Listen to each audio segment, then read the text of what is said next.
Привет всем! И сегодня я опять подготовил большой выпуск по тренировке икр. Они же икроножные, они же, если смотреть спереди, голени и так далее. Выпуск большой, потому что вариантов сделать икры много.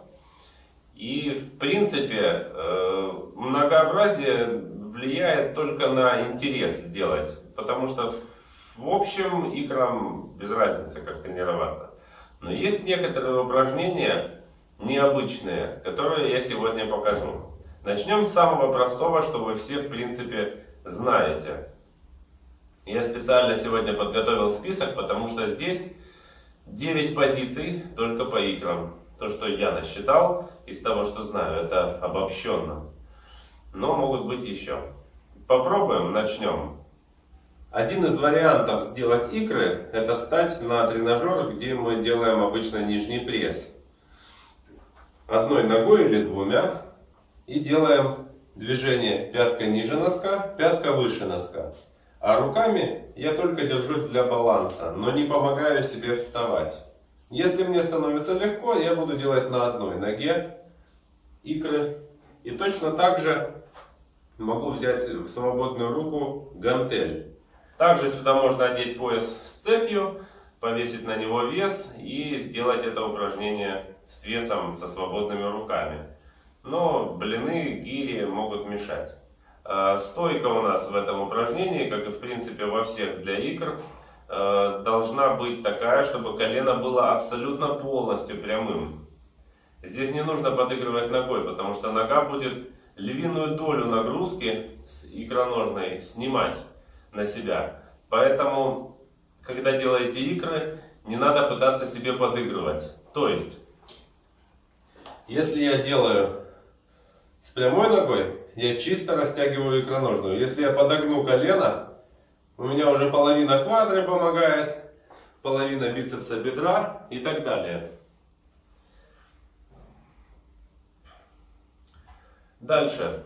Один раз мне пришла в голову мысль, что если мне хочется сделать икры, и у меня есть травма.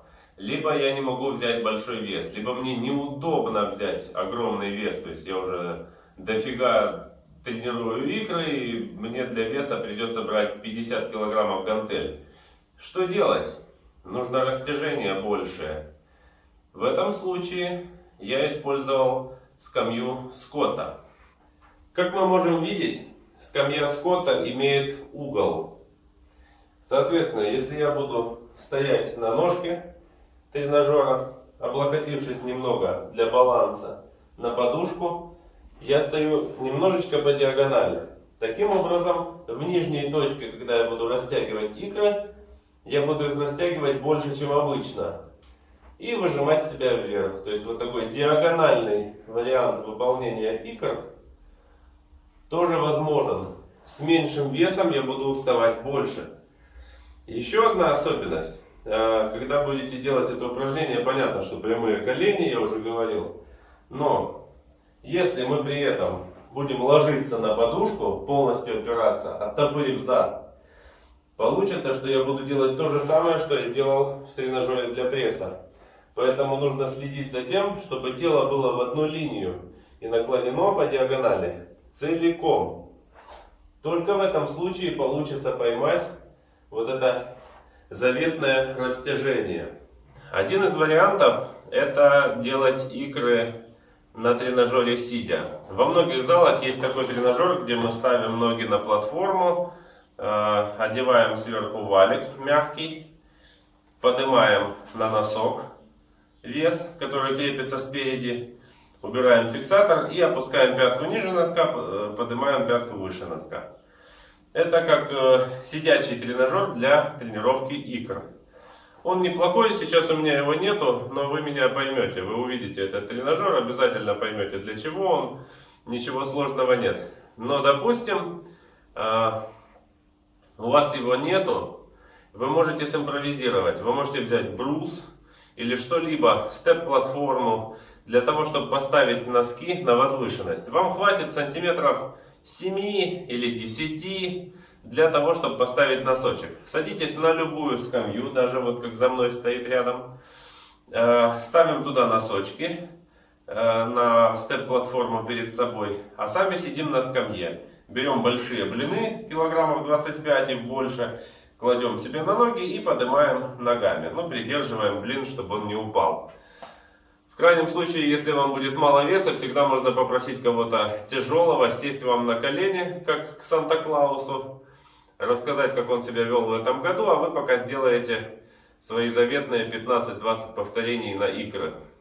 Один из интересных вариантов, потому что не нужно ничего таскать. Человек сел, вы сделали подход, встал, все нормально. Можно импровизировать. Плюс это весело, разбавляет обстановку в спортзале. Попробуйте обязательно. Но это если нету тренажера. Если есть, обязательно делайте на нем. У нас есть вариант сделать ослик. Упражнение ослик на икры очень любил делать Шварценеггер. По сути, мы облокачиваемся на любую скамью и просто стоя в наклоне садим себе на поясницу человека.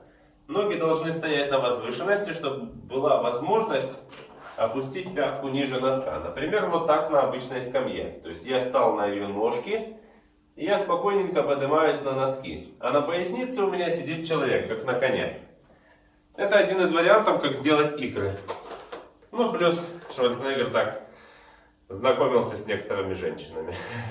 Поэтому, мужчины, берите на заметку, делайте ослика, знакомьтесь с девушками. Еще один из изощренных вариантов сделать икры, это сделать в станке Смита. В станке Смита есть возможность добавлять вес удобно, балансировать не нужно. Вы только делаете носочками упражнения и все. Я специально поставил сейчас плинт. В вашем случае это будет, скорее всего, степ-платформа. И буду делать икры в Смите. Прямые колени. Полностью. И я работаю на носочках. Это уже начались упражнения, которые не везде увидишь. И теперь я покажу то упражнение, которое, скорее всего, вы не увидите вообще нигде. Это упражнение делается для передней части икроножных, то есть для голени. Именно той голени, которую мы ошибочно называем икроножной. Чем хороша тренировка передней поверхности голени? Точнее, по сути, всей голени.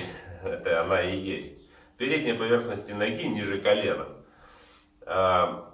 Мы гораздо выносливее будем при ходьбе, либо при беге.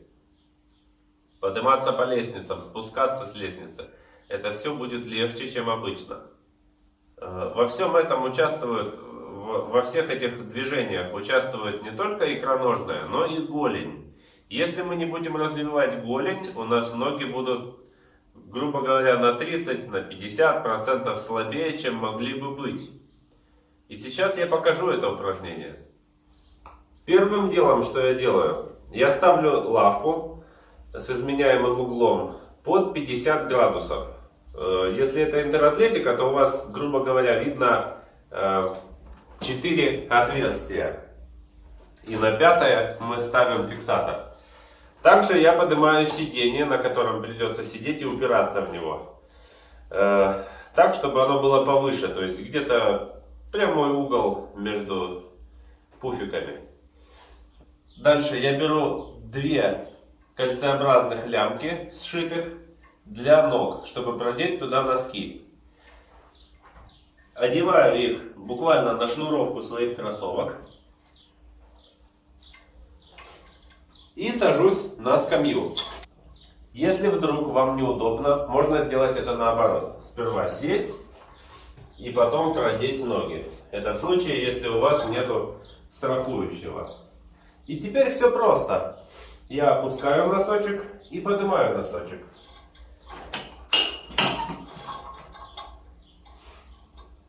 Опускаю носочек и поднимаю. Колени стараюсь держать максимально прямыми. И казалось бы, у меня амплитуда совсем маленькая.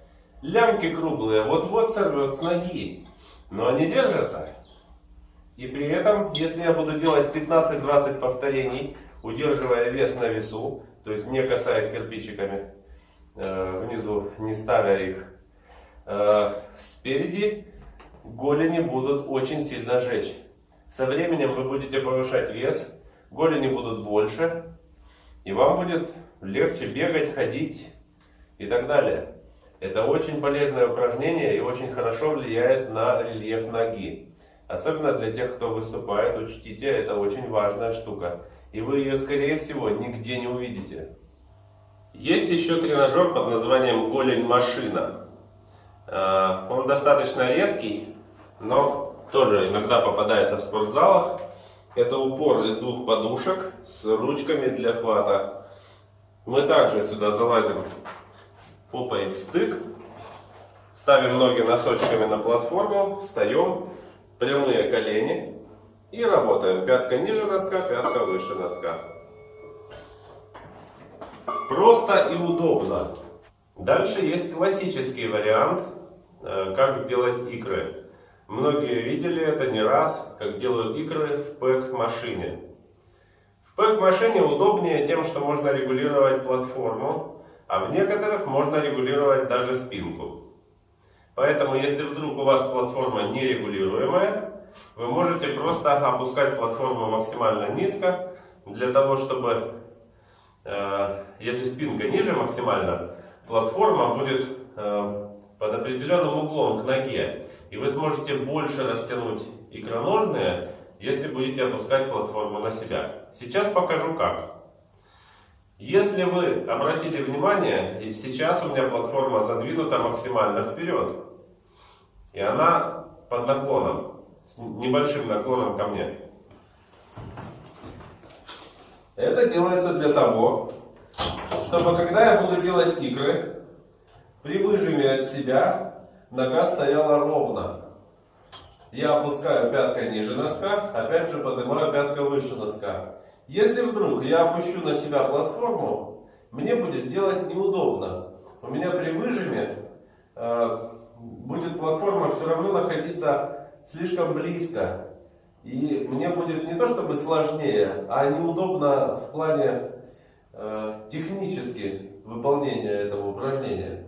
Поэтому, если не регулируется платформа, опускаем максимально назад спинку. Еще существует тренажер изолированного приседа. Он достаточно редкий, вы можете его увидеть. Фиксирует спину и так далее. В нашем случае он еще с балкой посередине внизу, которая позволяет сделать икры.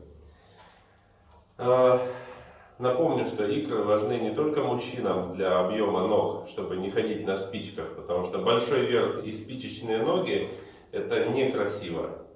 Тело должно быть симметричным, гармоничным. Для девушек это тоже важные вещи, потому что на каблуках гораздо приятнее выглядеть, когда есть икроножные. Если ноги просто худые, то это просто неинтересно. Это больше любят толстые старые папики, которые набирают просто тощих моделей себе и так далее. Но если кто-то более эстетично относится к спорту, они обратят внимание на ваши икры. Итак, мы залазим в тренажер для изолированных приседаний.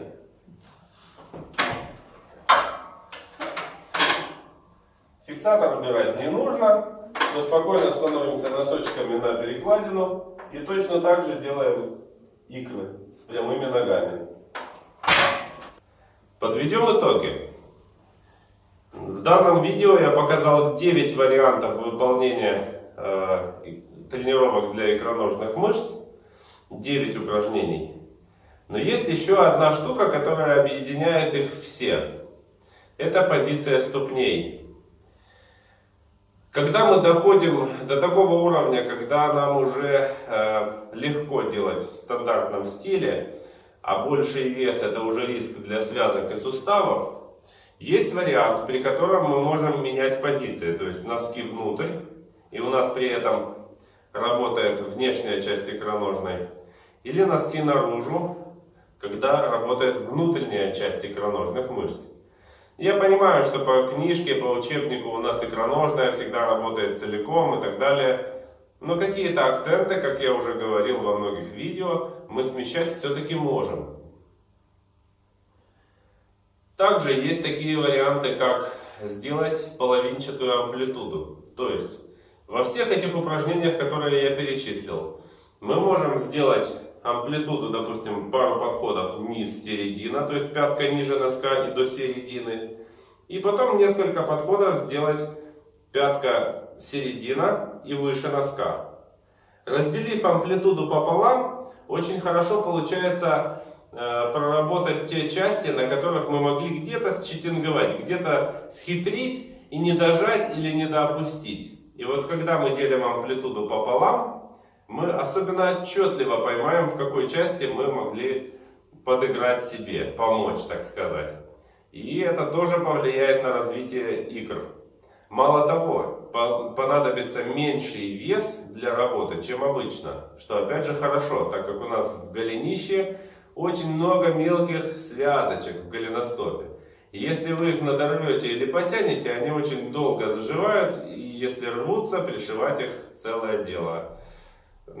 Поэтому лучше себя беречь и работать более технически тяжело, но с меньшим весом, чем стремиться взять побольше и бросить подальше, как говорят.